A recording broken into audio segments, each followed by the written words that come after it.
వందేళ్లు number వింటుంటేనే రోమాలు నిక్కబొడుచుకుంటున్నాయి. Osmania university arts college centenary వేడుకల తర్వాత హైదరాబాద్ లో మళ్లీ అలాంటి తరుణమే వచ్చింది. నేటితో తెలంగాణ హైకోర్టు భవనం 100 ఏళ్లు పూర్తి చేసుకుంది. శతాబ్ది వేడుకలకు సిద్ధమైంది.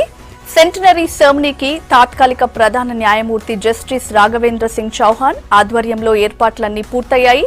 సాయంత్రం జరిగే శతాబ్ది వేడుకలకు సుప్రీంకోర్టు న్యాయమూర్తులు justice N V Ramana, justice R Subhash Reddy, justice లావ్ నాగేశ్వరరావు ముఖ్య అతిథులుగా హాజరవుతున్నారు.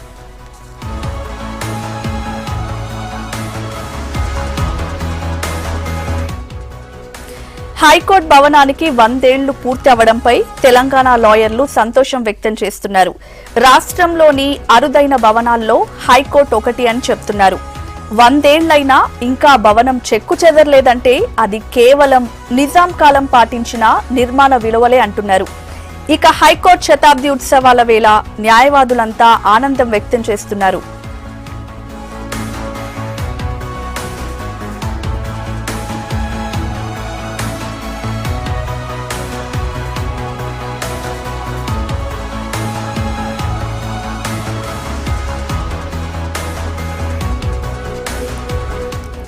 హైదరాబాద్ ఏడో నిజాం మీర్ ఉస్మాన్ అలీ ఖాన్ 1920 ఏప్రిల్ 20న హైకోర్టు భవనాన్ని ప్రారంభించారు.